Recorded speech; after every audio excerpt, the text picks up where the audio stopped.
Bismillahirrahmanirrahim. Assalamualaikum warahmatullahi wabarakatuh.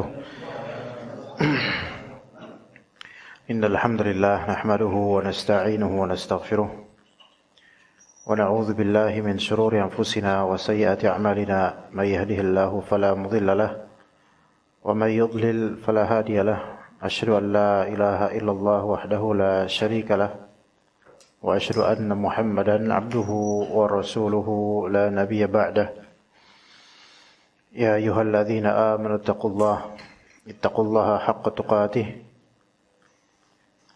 ولا تموتن إلا وأنتم مسلمون يا أيها الناس اتقوا ربكم الذي خلقكم من نفس واحدة وخلق منها زوجها وبث منهما رجالا كثيرا ونساء واتقوا الله الذي تساءلون به والأرحام إن الله كان عليكم رقيبا يا أيها الذين آمنوا اتقوا الله وقولوا قولا سديدا يصلح لكم أعمالكم ويغفر لكم ذنوبكم ومن يطع الله ورسوله فقد فاز فوزا عظيما فإن أصدق الحديث كتاب الله وخير الهدي هدي محمد صلى الله عليه وسلم وشر الأمور محدثاتها وكل محدثة بدعة وكل بدعة ضلالة وكل ضلالة في النار. Amma ba'd.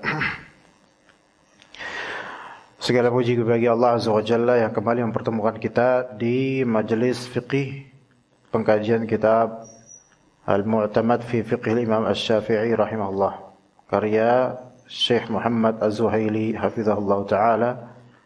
Kita akan sedikit melanjutkan akhir dari masalah makruhat as-salat, yaitu hal-hal yang dimakruhkan dalam salat.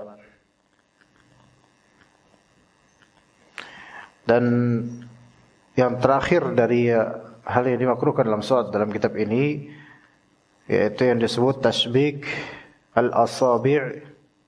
Tasbik al-asabi' yang maknanya adalah menjalin jari atau menekuknya ketika lagi salat.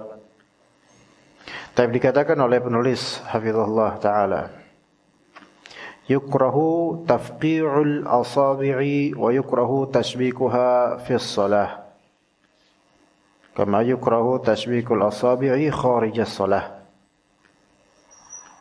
Tapi dimakruhkan, dibenci atau dimakruhkan, tidak sampai haram, dimakruhkan menekuk atau menjalin jari-jari tangan ketika salat.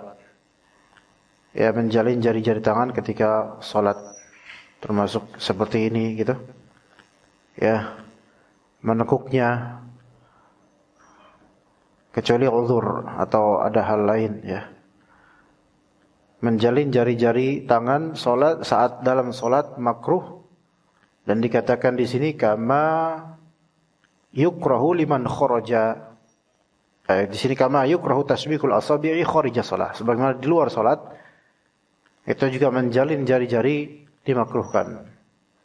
Kama yukrahu liman kharaja ila sholati an ya'batha fi tariqihi. Sebagaimana juga dimakruhkan bagi orang yang hendak pergi ke masjid untuk salat, dimakruhkan dirinya melakukan abath di perjalanan menuju masjid, ya. Ya'batha fi tariqihi, melakukan hal-hal yang atau sifat main-main, bersifat main-main. Itu sesuatu yang makruh. Bal yustahabbu an yulazima as-sakinata fil qudumi lis-shalah. Melainkan dianjurkan untuk melazimkan dirinya agar tenang ketika jalan menuju salat. Ya. Karena masalah tasbikul asabi', tafqi'ul asabi', yaitu memilin, menjalin, atau bahasa kita juga bisa peletekin ya ketika lagi salat. Ini merupakan sifat main-main. Dianggap sebagai main-main dalam salat. Main-main dalam salat. Karena salat ini kan gerakannya dipenuhi dengan gerakan yang dimaksudkan dengannya menjalani perintah Allah dan Rasulnya dan bernilai ibadah. Ya. Nah, bahkan dimakruhkan juga untuk orang yang mendatangi masjid, ke masjid ya untuk salat, itu ya'bath fi tariqihi, bermain-main di perjalanan menuju masjid. Umumnya anak-anak kecil, ya, umumnya anak-anak kecil.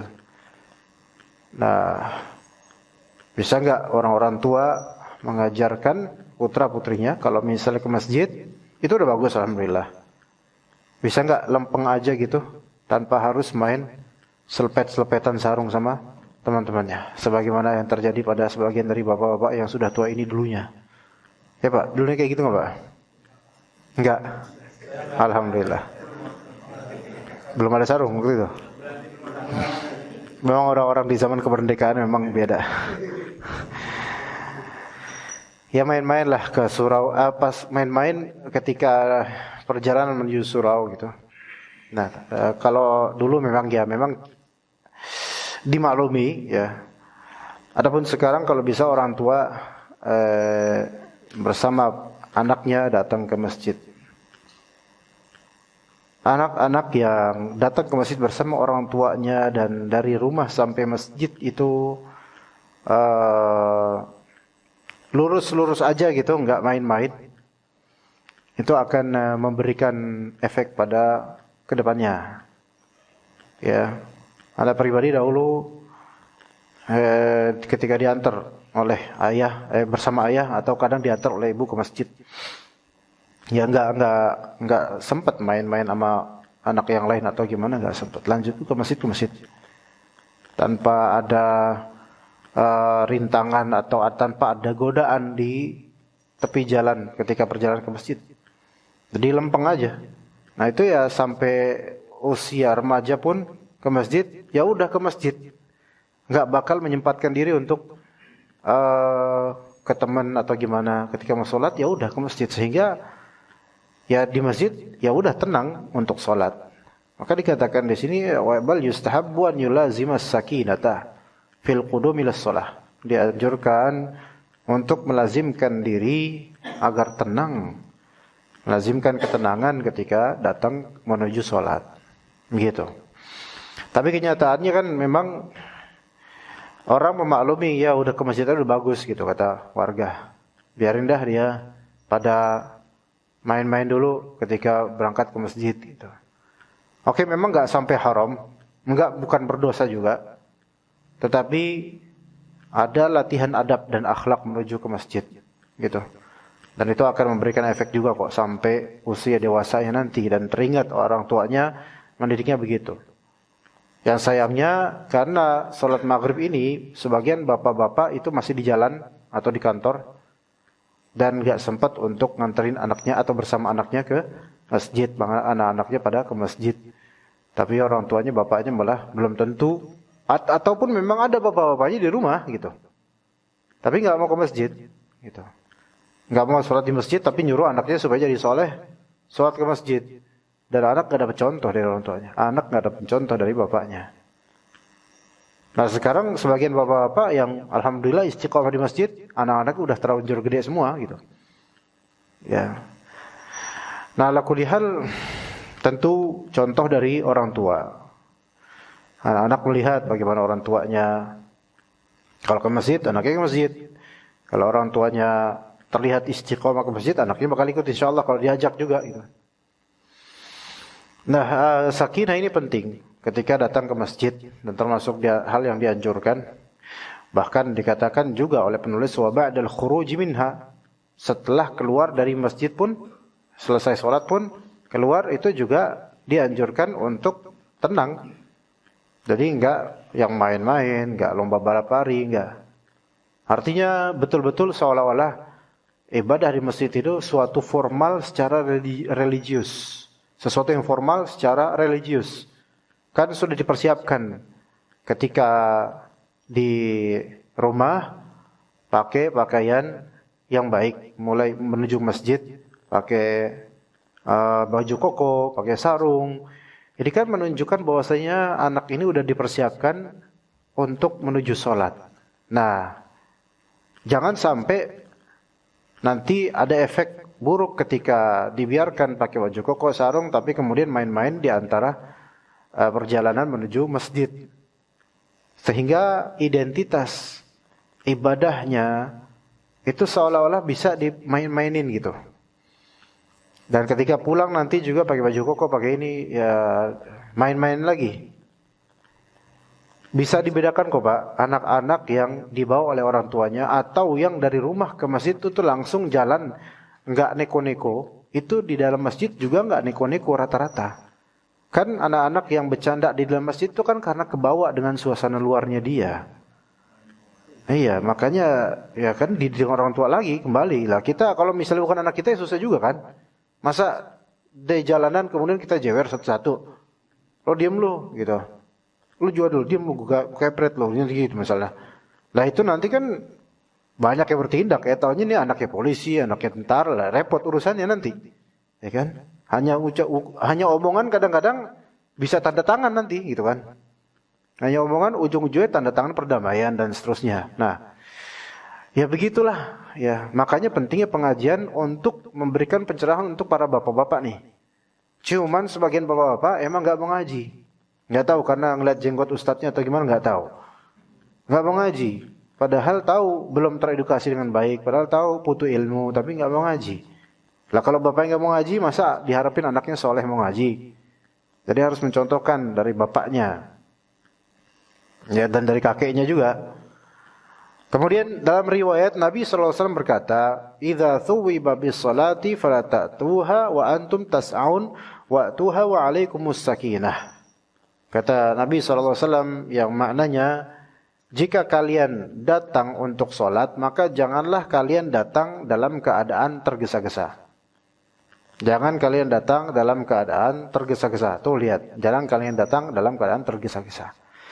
Nah, datang dalam keadaan tergesa-gesa itu berarti jalannya itu nggak tenang, cepat banget. Ya, sampai Syekh Muhammad bin Abdul Wahab menulis kitab namanya Adabul Masyi ila Shalah. Adab-adab berjalan menuju salat. Itu ada adabnya. Baik pakaiannya, baik jalannya, baik pandangan matanya. Itu ada adabnya. Dan ini termasuk hadis yang berkaitan dengan adab menuju salat. Jika kalian datang untuk salat, maka janganlah kalian datang dalam keadaan tergesa-gesa. Walaupun mungkin masbuk, maka tetap tenang, jangan tergesa-gesa. Ya, jangan tergesa-gesa. Dan kemudian kata Nabi yang mana datanglah dengan penuh ketenangan, dengan penuh ketenangan. Tapi begini, namanya tergesa-gesa atau tidak tenang itu ada beberapa sebab. Ada sebab internal emang orangnya emang tergesa-gesa, memburu gitu. Ada sebab lain yaitu sebab eksternal yaitu dari pihak lain. Misalnya masjid ini memang komatnya cepat. Gitu misalnya. Itu yang bikin orang jadi terburu-buru. Atau masjid imamnya biasanya cepat bacanya. Itu yang membuat terburu-buru ya. Tadi ini pengalaman juga tadi siang. Misalnya saya ngisi kajian di kantor, di masjid kantor, kemudian di masjid gedung gitu kantor. Nah imamnya ini memang ada sisi lumayan cepat. Kalau misalnya anak berimamkan beliau, selalu anak nggak bisa baca surat tambahan, hanya Al-Fatihah saja. Ya, jadi memang anak nilai ini kecepatan. Kemudian untuk bukan kecepatan yang tidak sah ya, tapi kecepatan bagi anak gitu. Nggak begitu tenang jadinya, nggak banyak gitu yang dibaca.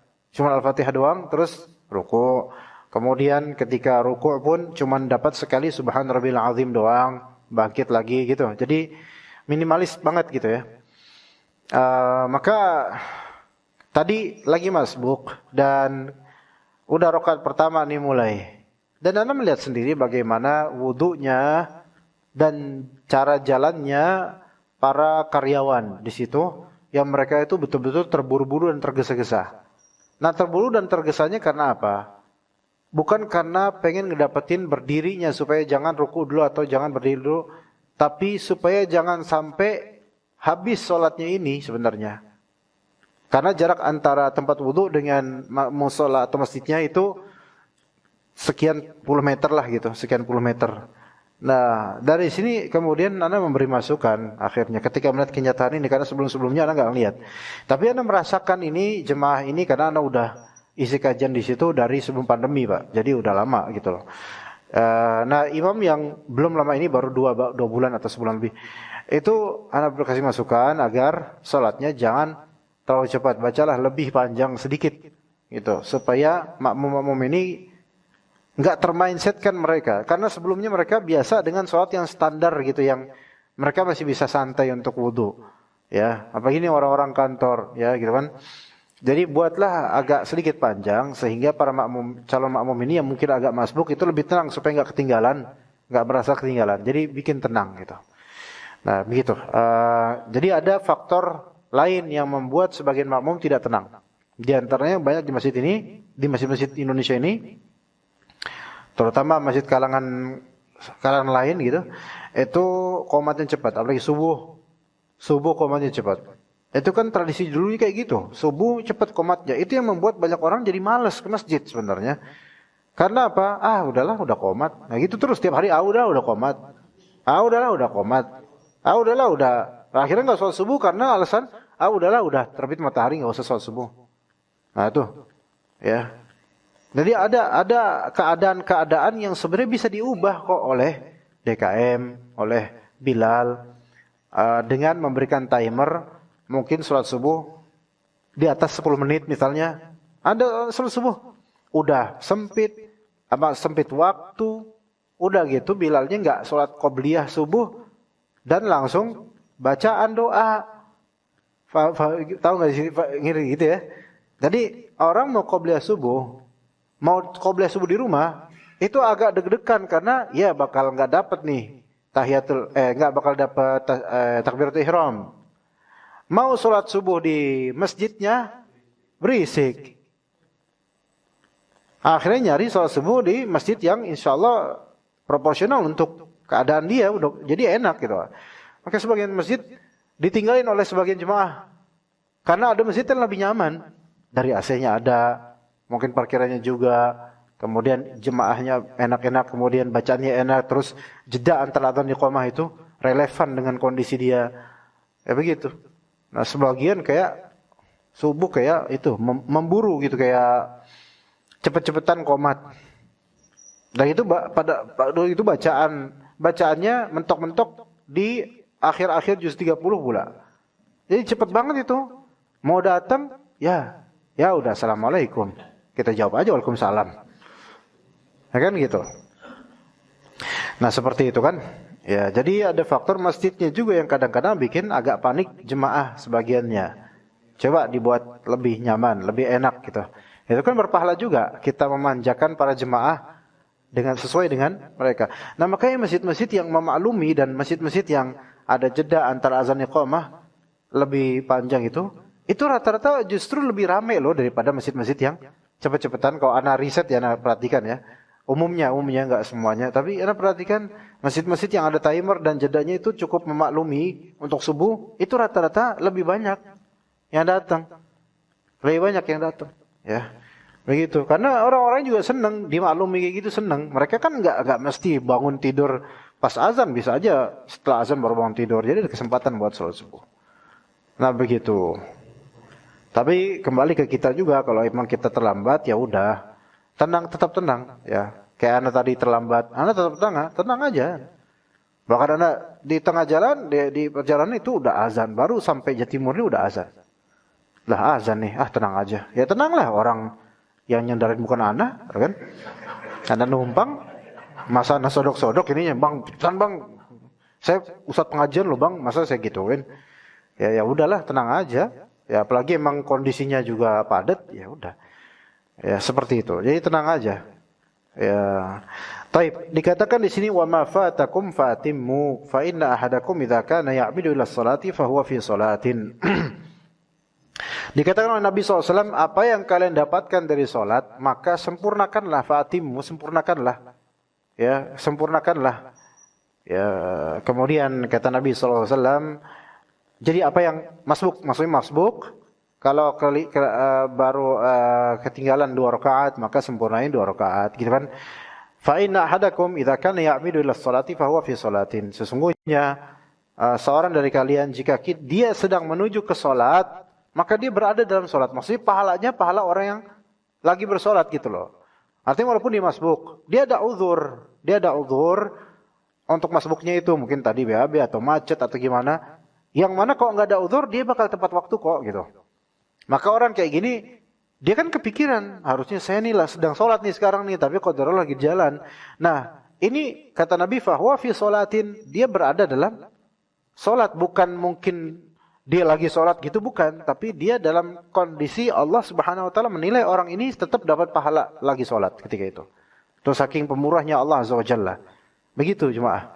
Ya. Jadi kalau kita sholat subuh, ya, biasanya tuh kita tepat waktu. Biasanya kita mendapatkan takbiratul ihram imam. Qadarullah pas sekarang habis BAB atau sakit perut atau mungkin mandi junub atau apa, kemudian qadarullah terlambat. Maka proses dia menuju ke masjid yang memang terlambat, itu ketika proses ternyata di masjid itu udah pada jemaah, maksudnya udah mulai sholat. Dia kepikiran untuk sampai gitu loh, kepikiran saya mestinya udah sholat. Maka fahuwa fi sholatin. Orang ini berada dalam pahala sholat juga. Pahala sholat gitu loh. Bukan berarti dia lagi sholat, tapi dinilai oleh Allah Ta'ala dia dapat pahala sholat ketika di penungguan itu. Ketika di perjalanan itu. Oke, kita telah mengakhiri makruhat as-sholat. Hal-hal yang makruh dalam sholat. Kita lanjut ke berikutnya. Sunanu sholatil mar'ah. Sunnah-sunnah sholatnya perempuan. Karena kita bukan perempuan, jadi gimana Pak? Tetap lanjut? Atas ada? Ada perempuan? Apa perlu dikebawahin? Enggak kan? Ya udah cukup. Ya, tetap penting juga bagi kita. Kita kan para suami ya harus tahu. Wa mimma yata'allaqu bi sunani sholati wa makruhatiha bayanu ma yata'allaqu bidzalika bi sholatil mar'ah. Tentang sunnah-sunnah sholat dan makruh-makruh sholat yang tadi telah berlalu, udah lama kita udah jelasin sepanjang itu ada juga berkaitan dengan sholat perempuan. Karena sebagian besarnya ya sebenarnya sama juga hukumnya dengan perempuan, laki dan perempuan. Li'annal ashab ittafaqu ala annal mar'ata karrajuli fi arkanis sholati wa syurutiha wa ab'adhiha al-masnunah. Karena para ashab yaitu para punggawa Syafi'iyah, mereka sepakat bahwasanya perempuan itu seperti laki-laki dalam hal menunaikan rukun-rukun salat, syarat-syaratnya dan juga sunan-sunan ab'adnya dalam salat. Ammal hayat al-masnunat fahiya karrajuli fi mu'dhamiha. Adapun hayat al-masnunat yaitu kaifiyat beberapa tata cara yang sifatnya sunnah, maka umumnya kebanyakannya mirip tata caranya dengan laki-laki, tapi ada beberapa wa tukhalifuhu fi ba'dihha. Tapi ada beberapa tata cara salat perempuan yang sedikit menyelisihi tata cara laki-laki. Nanti insyaallah akan wa mimma sanuwaddihuhu insyaallah taala. Kita akan menjelaskannya pada waktunya nanti insyaallah. Wa sabaqatil isyaratu ila janibin minha. Baik. Dikatakan di sini wa haddada al-Imam Syafi'i rahimahullah ahamma nuqatil ikhtilaf. Imam Syafi'i telah membatasi atau telah menggariskan hal-hal yang atau titik-titik atau poin-poin penting terpenting, titik-titik yang paling penting tentang masalah salatnya perempuan atau perbedaan salat perempuan dan laki-laki dalam Al-Mukhtasar, yaitu kitab Al-Mukhtasar, kitab Mukhtasar Al-Muzani, yaitu ringkasan dari kitab Dikatakan oleh Imam Syafi'i rahimahullah, wala farqa bainar rijali wan nisa'i fi amalis shalah. Tidak ada perbedaan, ya. There is no difference between men and women in salah, in prayer, gitu. Pakai bahasa Inggris kayaknya seru nih, Pak. Boleh? Boleh, Pak? Oke. Langsung pada diem nanti. Ngomong apaan? Tidak ada perbedaan antara laki dan perempuan dalam amalan salat, illa annal mar'ata yustahabbu laha an tadumma ba'daha ila ba'din. Kecuali ada beberapa perbedaan. Disunahkan bagi wanita untuk merapatkan sebagian anggota tubuhnya kepada sebagian yang lainnya. Ya, kemudian Kemudian dikatakan wa antal saqabatnaha bi fakhidhaiha fi sujudi ka ashaddi ma yakun, dan menempelkan perutnya ke pahanya dalam sujud setempel-tempelnya. Gitu. Itu yang kedua. Wa uhibbu dzalika laha fi ruku', begitu juga aku menyukai hal tersebut, menganjurkan hal tersebut dalam ruku'nya perempuan itu. Wa fi jami'i salat, dalam seluruh salatnya, bahkan dari awal sampai akhir utamakan tubuh itu kayak dilekepin gitu loh, Pak. Gimana ya? Dikerutin kayak benar-benar dia tuh gimana ya? Enggak, laki-laki kan Allahu Akbar. Kalau sujud kan kalau sholat sendiri sujud kayak ini. Terus sunnahnya antara perut sama paha itu tidak bersentuhan, kecuali yang mau nggak mau tetap bersentuhan. Kalau itu emang mungkin banyak makan santan ya kalau gitu ya. Nah, kalau memang bisa dia tidak bersentuhan itu laki-laki tuh. Ya, laki-laki. Tapi kalau perempuan dianjurkan Imam Syafi'i untuk justru lebih mengkerut gitu, lebih mengkerut. Bukan gini juga, Pak. Ketika sujud mengkerut gitu. Seperti memperkecil badannya dan menumpuk badannya sendiri gitu loh. Fi jami'i shalah wa an tukaththifa jilbabaha, ya, dan agar dia menutupi seluruh tubuhnya dengan jilbabnya saat ruku' dan sujud, supaya tidak menggambarkan bentuk tubuhnya dalam salat. Ya, wa an tukaththifa jilbabaha wa tujafihi raki'atan wa sajidatan ya alla tasifuha thiyabuha. Hendaklah dia jilbab itu ya pakaian buat salat. Jilbab itu aslinya pakaian buat salat, jilbab yang sampai bawah gitu, pakaian buat salat. Dan melebarkan jilbab itu, jadi tubuhnya dikerucutkan dan ini dilonggarkan dalam waktu ruku atau sujud supaya tidak mendeskripsikan lekukan atau bentuk tubuhnya. Gitu. Wa an takhfadha sautaha, hendaklah dia meringankan atau menyembunyikan atau menundukkan suaranya. Maka makruh bahkan bisa menjadi haram kalau perempuan itu terang-terangan suaranya. Bisa makruh atau haram kalau perempuan itu terang-terangan suaranya.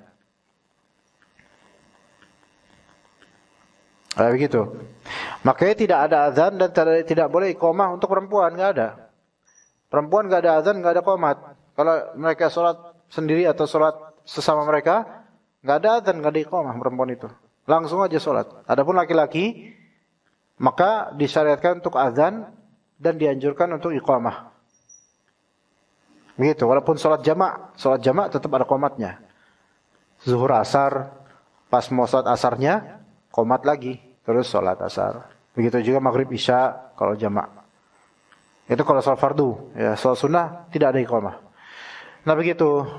Tadi enggak boleh perempuan azan, perempuan iqamah enggak boleh. Jadi imam belakangnya laki-laki, enggak boleh, enggak bisa. Bahkan tidak sah mungkin. Nah kemudian yang terjadi masalah khafdus saut dan pelanggaran banyak perempuan sekarang, yaitu menjadi qari. Menjadi qari, ya. Baca Al-Quran bagus benar, tapi yang terlarang ini adalah dia menghadirkan suaranya untuk khalayak ramai. Ini enggak boleh. Dan bisa jadi tidak hanya makruh, bisa jadi haram loh. Bukan karena bacaan Qur'annya, tapi karena dia memperdengarkan keindahan suaranya ke laki-laki dan mengeraskannya. Makanya pengajian emak-emak Rabu siang dan semisalnya itu, ya susah kalau kita lawan, susah emak-emak ras terkuat di muka bumi. Susah itu. Bahkan kadang lebih keras daripada suara ustadz-ustadz yang ngisi pengajian. Bacaannya panjang dan dari mungkin dari Anyer sampai Banyuwangi sama suaranya itu ibu-ibu yang kajian siang itu. Dan kenapa ajaibnya tuh ibu-ibu kajiannya itu jam 2 siang ya, pas orang lagi mau pada tidur. Dan selalu ada bacaan supaya mengundang orang-orang supaya datang. Selalu begitu, ya. Maka ustazah yang tampil di YouTube atau di tabligh akbar, bahkan pengajian sebagian laki-laki yang lihat, itu haram. Dan itu dosanya berlipat-lipat itu. Kenapa? Karena nggak boleh show off kayak gitu di hadapan laki-laki, walaupun atas nama Islam, nggak boleh. Ini hal seperti ini udah menjadi keharaman yang banyak orang itu udah nggak peduli lagi, jemaah. Saking sekarang apa-apa diliput, semua orang udah nggak peduli mungkin dengan hal haram dan menganggap bahwasanya hal ini biasa aja. Sehingga kalau kita katakan ini nggak boleh perempuan ditampilkan seperti ini, itu kita yang akan disudutkan gitu loh. Coba sekarang kita bayangin istri kita deh yang ditampilkan gitu, mau nggak kita? Anak putri kita dah yang masih gadis ditampilkan kayak gitu, mau nggak? Nggak mau. Akan ada dai atau mubalighah perempuan yang masih mungkin belum nikah, kemudian disuit-suitin, disiul-siulin sama jemaah laki-laki. Ini kan penghinaan. Tapi emang dia berhak mendapatkan yang seperti itu karena centilnya, karena tampilnya di hadapan laki-laki dan seterusnya. Begitu. Tapi ini lebih buruknya adalah ini pakai nama agama. Udah gitu nggak ada isinya lagi gitu kan, nggak ada bobotnya pula. Ini dosa. Kemudian juga misal perempuan baru hijrah dari bintang film atau jadi mungkin film panas atau apa dulunya hijrah atau masuk Islam, itu nggak boleh ditampakkan di podcast kemudian disiarkan mukanya itu kan dosa jadinya bagi orang-orang yang lihat. Ya nggak boleh Pak, beneran. Ya, karena di belakangan seperti itu. Baru hijrah, baru masuk Islam, dari mana nggak tahu, dari orang mana nggak tahu dah. Pokoknya bukan Indonesia kayaknya. Itu terus ditampilin di podcast. Itu kan podcast mereka, podcaster itu mereka nyari duit sebenarnya dan nggak nyari kebenaran. Kalau nyari kebenaran cepat mereka dapat kebenaran seharusnya. Kenapa butuh proses lama kalau nyari kebenaran? Terus ngundang banyak orang hebat, tapi nggak benar-benar gitu kan. Ngundang terus menceritakan pengalaman masa lalunya, kemudian kadang-kadang di zoom in, wajahnya dideketin maksudnya kamera di zoom in, sehingga penonton itu bisa menikmati kemuliaan wajahnya. Kan ini kan mengundang dosa berlipat-lipat, dosa jariah. Udah gitu diupload di YouTube versi full dan banyak dipotong-potong jadi video klip dari banyak konten kreator atau akun-akun lain, tersebar di mana-mana, masuk grup-grup WhatsApp keluarga, grup WhatsApp RT, grup WhatsApp penikmat gambar-gambar yang mencandukan, gitu bisa sama. Terus pakai jilbab lebar, terus orang berkhayal tentang bagaimana rambutnya, terus orang mencari masa lalunya. Ini akibat apa? Di show off-kannya orang-orang perempuan-perempuan seperti ini walaupun baru hijrah. Ya sebagian artis-artis hijrah itu juga begitu, karena nggak punya ilmu. Terus nyari ustadz juga ustadz yang sami'na wa ata'na sama duit jemaah. Akhirnya apa fatwanya? Boleh. Iya. Artis-artis hijrah, perempuan-perempuan artis hijrah, hijrah, mau ngaji, senang punya teman yang hijrah, tapi sering show off di media sosial. Kemudian mengupload fotonya pakai jilbab, dulu nggak pakai jilbab, sekarang malah justru pas pakai jilbab make upnya lebih tebal 2 meter make upnya. Gimana tuh sekarang? Emang ustadznya nggak ngajarin apa gimana? Emang justru pansos dengan cara hijrah atau gimana nih? Dari orang-orang kan jadi dapat dosanya juga. Muka awalnya bukan aurat, tetapi kalau diumbar dan membuat laki-laki terpikat, lah ini justru yang membuat ini perempuan terancam nanti di akhirat. Nah, suara aja jangan digedein gitu loh. Ya, suara jangan digedein. Sampai qomat aja perempuan jangan, walaupun antar sama mereka nggak usah ada qomat, udah salat aja langsung. Dan kalau ada laki-laki itu nggak usah dibesarkan suaranya. Tapi ini malah diumbar, kadang-kadang atas nama hijrah, kadang-kadang atas nama taubat, kadang-kadang atas nama masuk Islam. Ya subhanallah. Akhirnya banyak laki-laki terfitnah. Ya, sebagian dari mereka menganggap ini akan membuat banyak orang terinspirasi untuk taubat hijrah. Iya, mungkin itu berapa persen, tapi lebih banyak lagi laki-laki yang menikmati wajahnya dari situ. Apa nggak dipikirin dosanya? Gitu kan? Apa nggak dipikirin dosanya? Maka bapak-bapak sekalian, ya jemaah nih ya. Link-link yang di dalamnya ada perempuan-perempuan. Oke. Kita mungkin bukan yang paling perfect dalam masalah ini. Kita mungkin juga punya banyak salah dalam melihat dan seterusnya. Tapi seenggaknya, apa nggak cukup kita dosanya udah banyak nih. Sehingga kok kita nggak mikir nge-share link-link yang di dalamnya itu ada wajah-wajah perempuan yang bakal ditonton oleh orang yang membukanya. Kan gitu. Kita taruh di grup keluarga, kita taruh di grup RT, kadang-kadang pakai meme. Meme Pak, meme itu apa meme? Meme. Ya gambar, meme itu gambar yang biasa di WhatsApp tuh Pak. Ada gambar tulisan apa gitu. Meme ya. Sampai level ustadz-ustadz pun jemaah. Anak kadang di grup ustadz yang di travel, ustadz yang di itu kadang-kadang pakai meme. Di situ ada perempuan, apalagi candanya tentang poligami. Itu anak kesel banget itu. Kesel banget karena apa? Ini misalnya empat perempuan berderet. Terus apa ya? Anak juga lupa sih, udah lama sih anak keluar dari grup kayak gitu tuh. Ini isinya beberapa ustadz ngegoda ustadz lainnya dengan cadain ustadz lainnya dengan meme seperti itu. Ini kan perempuan, ada wajahnya kelihatan. Ini belum tentu, ini wajahnya kelihatan. Orang laki-laki normal kayak kita, yang lihat empat perempuan ini siapa yang nggak pengen gitu kan? Dosa nggak kira-kira yang lihat? Dosa. Member grup itu ada siapa berapa orang? Ada 20 orang atau lebih misalnya. Ngelihat itu. Ya, walaupun cuma bercanda. Itu satu hal kemungkaran yang dosa jariahnya itu numpuk nanti. Kedua, terus candain poligami dengan hal seperti ini. Ini kan sama dengan meremehkan syariat juga gitu. Jadi kadang mengapa poligami ini kadang-kadang dijadikan sebagai ejekan, ledekan atau orang mengunderestimate poligami karena ternyata beberapa tokoh agamanya juga candaannya kayak gini gitu loh. Ya, maka hendaknya kita tutupin anak-anak kita, istri-istri kita, jangan di show offin karena itu khawatirnya dosa jariah buat suaminya gitu, buat suaminya karena suami yang akan bertanggung jawab nanti di akhirat juga. Ya begitu. Taib. Jadi khafdus saut, turunkan suara perempuan. Suara perempuan diturunin, jangan ditinggikan. Itu berkata Imam Syafi'i. Ya. Wa inna baha syai'un fi salatiha saffaqat. Saffaqat kalau misalnya dalam salat ada sesuatu yang mengganggunya atau sesuatu yang imam salah atau gimana, maka hendaklah dia menepuk tangannya, bukan berbicara. Ketika imam salah nih gerakannya, maka perempuan itu ngingetin imam laki-laki dengan cara menepuk tangannya. Menepuk tangannya bukan subhanallah, bukan itu laki-laki yang ngomong gitu. Tuh lihat dalam syariat sampai hal kayak gini detail dijaga, jangan sampai perempuan kedengaran. Ya subhanallah. Ya sampai sebegitunya. Dalam hal negatif, positif bukan negatif, ini syariat Allah. Begitu, bukan berbicara ya. Baik, kita lanjut ke permasalahan aurat.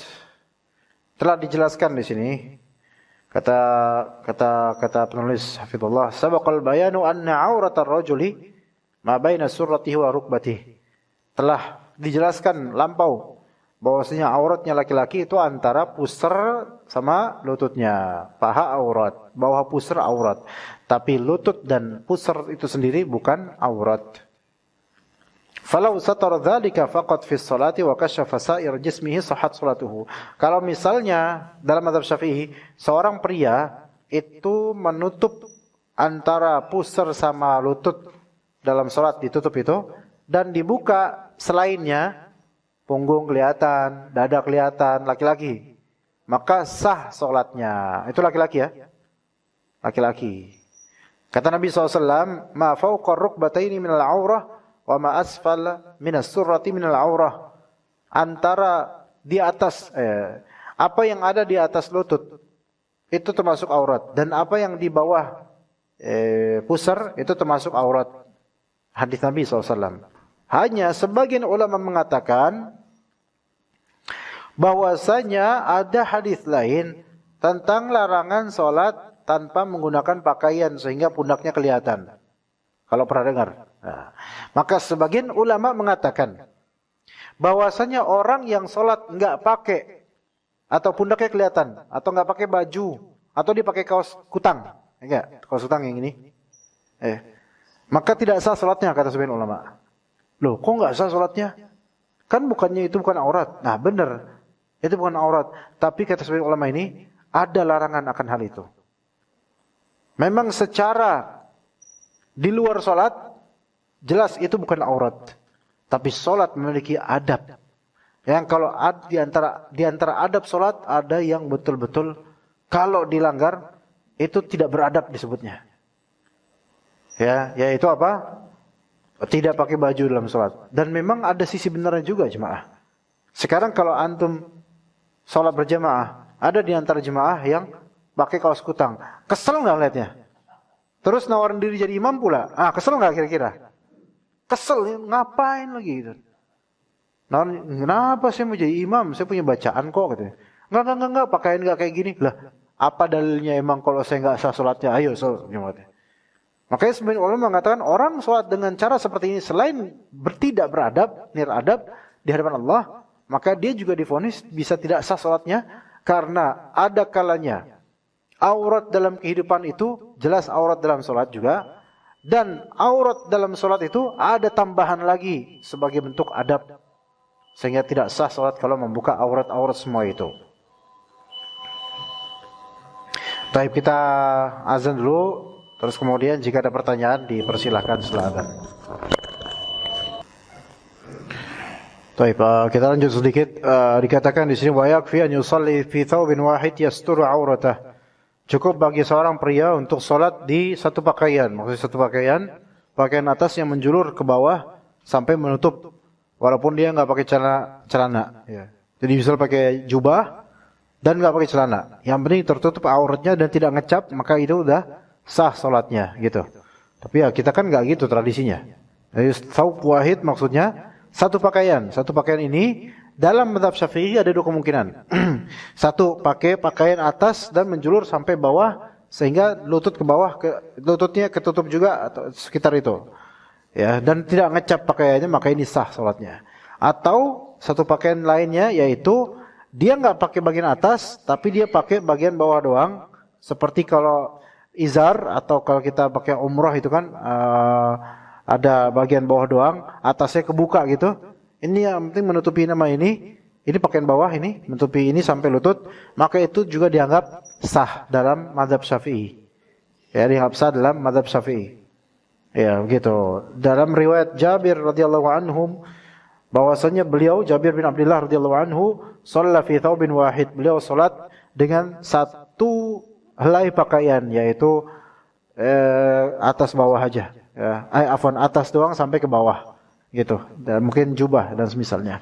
Juga Nabi SAW, juga beliau berkata, Ra'aitun Nabi SAW yusalli fi thawbin wahid. Aku pernah melihat Nabi SAW itu sholat dengan satu pakaian saja. Maksudnya satu pakaian, yaitu tadi, pakai jubah gitu satu doang, dan nggak pakai celana. Ya, karena itu udah cukup untuk menutupi aurat. Udah cukup untuk menutupi aurat. Ya, tapi juga ada riwayat, Shalla Jabirun fi izarin qad aqadahu min qibali qafah. Ya, Jabir bin Abdullah radhiyallahu anhu itu salat fi izarin.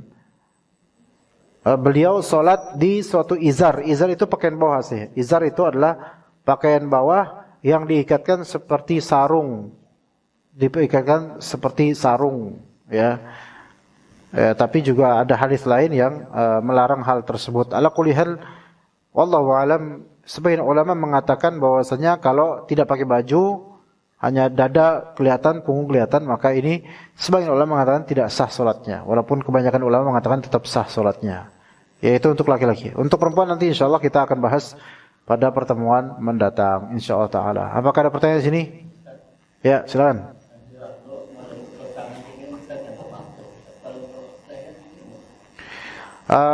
Tidak disebutkan, tapi kalau secara makna makruh, karena semakna dengan taswikul yadain atau takhfi'ul yadain. Makruh ini ya tidak sampai haram pastinya gitu. Iya, jadi kayak gini. Tapi kalau udah kebiasaan mau gimana ya? Iya, ada yang kayak gini. Makruh Pak, makruh. Selama itu tidak dimaksudkan main-main. Dan tidak membuat gerakan-gerakan yang seolah-olah dia nggak sholat seperti kayak gitu, batal sholatnya. Karena orang kayak gini-gini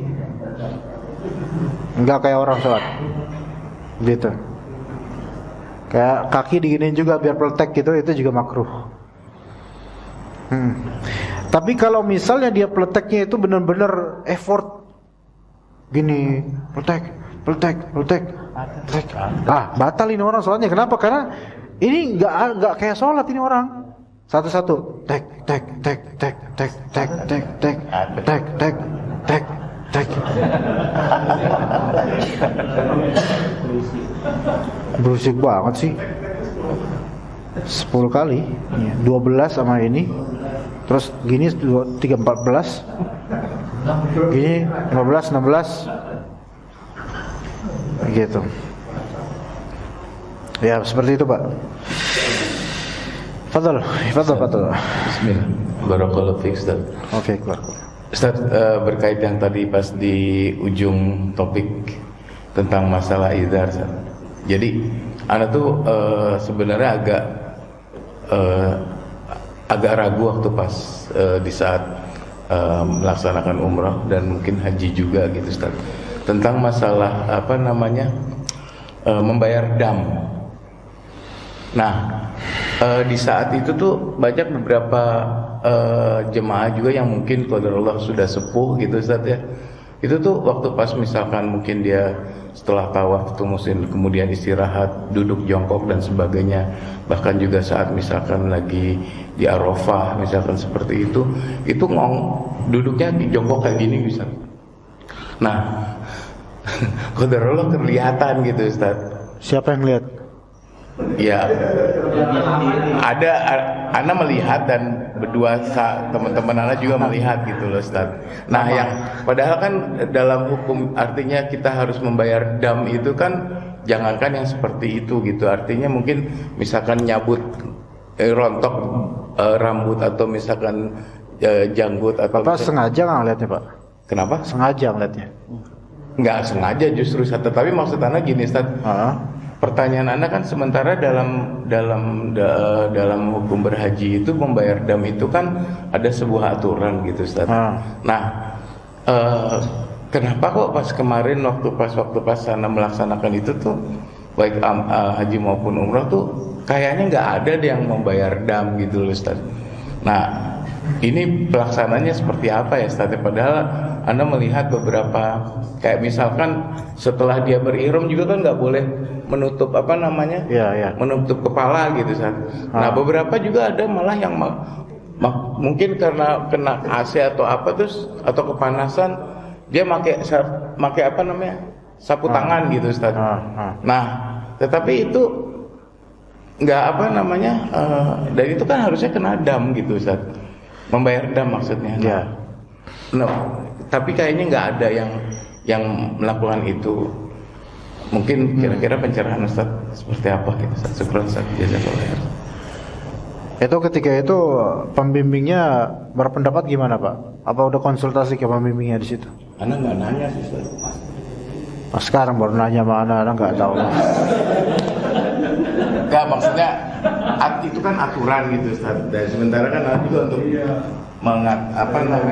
menyampaikan itu kan kayaknya gue salah dibilangin misalkan kayak gitu tuh kan. Padahal kan sebenarnya satu sisi kan itu kan memang sebenarnya kalau misalnya emang itu melihat aurat orang itu nggak boleh. Ya. Tapi kalau nggak sengaja itu kan bukan sesuatu yang maksudnya nggak sengaja udah terlupakan gitu, nggak diapa-apain, Pak. Nah, membayar dam ini apa? Emang orang kalau ngeliat aurat gitu maksudnya ngeliat aurat sepintas bayar dam? Yang Anda maksud bukan yang melihatnya, Ustaz, justru artinya kelihatan auratnya. Iya, gitu. Dan orang itu kan nggak sengaja, Pak. Maksudnya orang itu juga nggak tahu. Jadi yang seperti ini sih masuk ke dalam uzur ya. Uzur karena dia nggak tahu. Jahil, dia nggak tahu kalau dia sedang kelihatan auratnya. Makanya orang yang lihat ya kasih tahu, Pak, kelihatan tuh, Pak, gitu. Jangan difoto lah, difoto. Gimana, Bapak? Kadang-kadang Bapak nih. Nah, dibilangin aja. Gitu, biarin aja. Karena dia nggak ada kesengajaan kan kayak gitu. Itu itu perbuatan haram yang memang maksudnya memperlihatkan aurat dengan sengaja itu haram. Tapi ana sih merasa orang itu nggak bermaksud gitu, nggak apa-apa. Adapun yang pakai penutup kepala dan semisalnya itu bisa kena dam, cuman apa sebab dia nutup kepala juga, apakah emang penyakit atau gimana? Tapi ya bisa kena dam, dan itu nanti biar pembimbingnya akan mengarahkan. Itu tanggung jawab pembimbing. Iya, jadi pembimbingnya harus memberi suluhan dari awal, atau ketika pembimbing lihat harus ditegur dan ditagih gitu loh. Nah kalau kita orang-orang biasa hanya ingetin aja, kita nggak ada otoritas untuk nagih-nagih dan seterusnya. Ya begitu. Memang ya dalam prosedur haji itu terutama ya pastinya banyak pelanggaran Pak, karena nggak semua terkontrol gitu kan. Tapi kalau Anda dengar kabar dari yang haji tahun ini, itu banyak hal tuh settled banget Pak sekarang nih. Mulai tahun ini nih, kemarin ini. Setelah banyak yang di-cut dari jemaah haji itu ajaib, sekarang bisa dikatakan tersukses, haji tersukses. Mungkin karena kuantitasnya itu nggak sebanyak sebelum-sebelumnya. Ternyata yang bikin susah dan antrian terlalu panjang itu ternyata adalah ya orang-orang yang sebenarnya ya itu yang ya benar. Kayak ini Bapak benar, kalau tadi yang foto salah tuh. Nah gitu. Ternyata itu penyebabnya. Makanya Indonesia kehilangan banyak porsi orang-orang udah daftar ternyata karena jalur yang mungkin tidak direstui oleh pemerintah Saudi. Sekarang pengaturannya lebih enak daripada tahun-tahun sebelumnya. Ya, mudah-mudahan penyuluhannya juga lebih bisa untuk dikontrol pada para jemaah ini gitu. Oh dulu emang susah Pak ya. Kelabakan juga muthaifnya atau ustadz pembimbing kelabakan. Kadang-kadang satu ustadz pembimbing itu kan bisa mengcover 100 jemaah.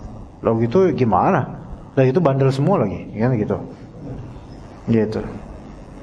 Seperti itu. Ya. Apakah diberi uzur? Anda nggak bisa jawab apa-apa pokoknya itu. Karena orang lebih tahu kondisi sana.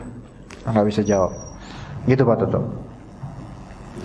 Ada lagi Pak mungkin tentang masjid lain mungkin Pak Haji, fadhol Pak Haji. Masjid lah. Baik, Assalamualaikum warahmatullahi wabarakatuh. Waalaikumsalam warahmatullahi wabarakatuh. Saya mau nanya ini aja Pak Ustaz. Kalau kita di perjalanan, tapi jadi ke kampung nih, di sana kan cuma paling 2-3 hari gitu kan. Pas Jumatan, pas hari Jumat itu kita mau pulang. Habis Pas hari Jumat itu apa?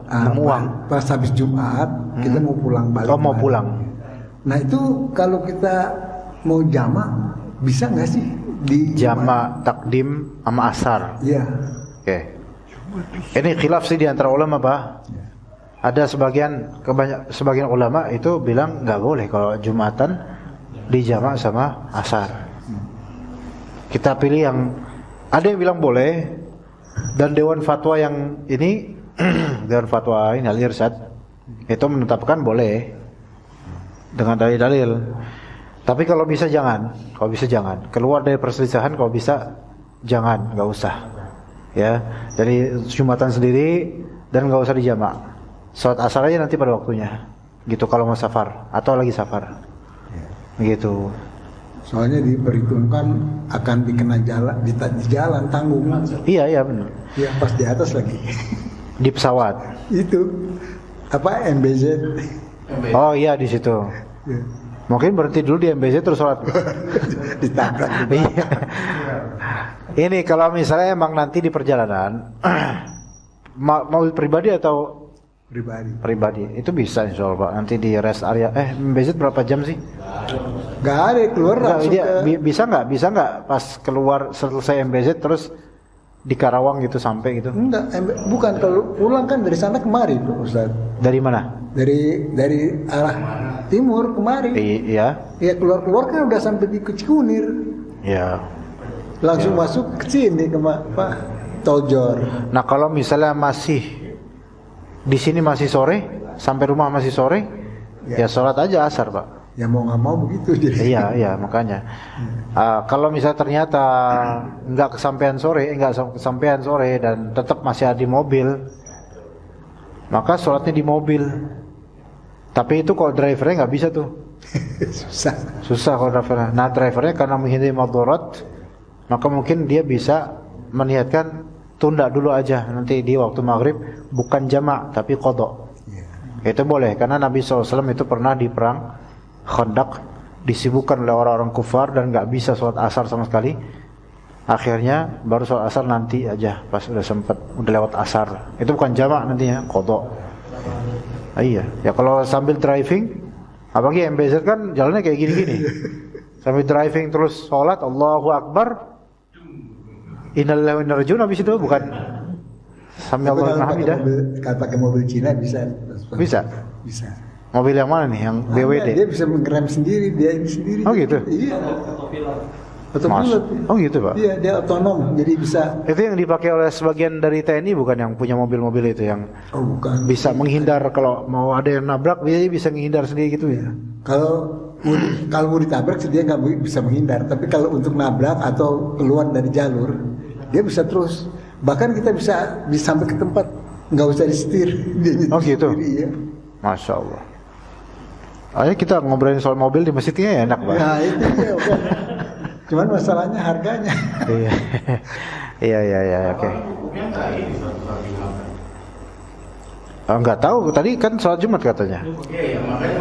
Kita kan ada di sana. Enggak, kita bukan safar, bukan sedang perjalanan. Jadi udah dari sini ke kampung. Tapi kan situasinya kan masih safar. Walaupun di sana kita diam di rumah. Sholat Jumatnya di mana? Di sana Pak? Jadi masjid. Ya Bapak nggak sholat Jumat nggak apa-apa Pak. Iya. Pak Haji nggak sholat Jumat, sholat di rumah, 2 rakaat zuhur sama asar. Oh iya. Tapi kalau misalnya antum sholat Jumat ya jangan di jama gitu. Ya selama ini suka di jama. Ya udah, ya wallahu alam, mana nggak bisa apa-apa. Ya baik. Ya gitu. Terima kasih. Syukran. Apa? Jazakallahu khairan. Oh ya.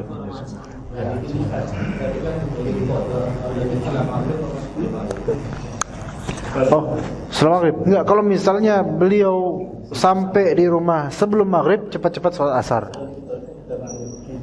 Kalau sampai rumah, iya, qada berarti setelah maghrib. Maksudnya setelah sholat maghrib. Kalau di rumah kan dia sholat maghrib dulu nih, baru qada habis itu boleh. Tapi gini Pak, kalau misalnya dia qada dulu, terus baru kalau dia sholatnya di rumah nih ya, dia qada asar dulu 4 rakaat, terus dia sholat maghrib, ya nggak apa-apa. Tapi kalau dia udah ke masjid maghrib nemuin jemaah sholat maghrib aja dulu, qadanya nanti gitu. Seperti itu. Oke, mungkin kita cukup sampai sini insyaallah. Sallallahu ala nabiyyina Muhammad wa ala alihi wa sahbihi ajma'in. Subhanakallahumma bihamdika asyhadu an la ilaha illa anta astaghfiruka wa atubu ilaik. Assalamualaikum warahmatullahi wabarakatuh.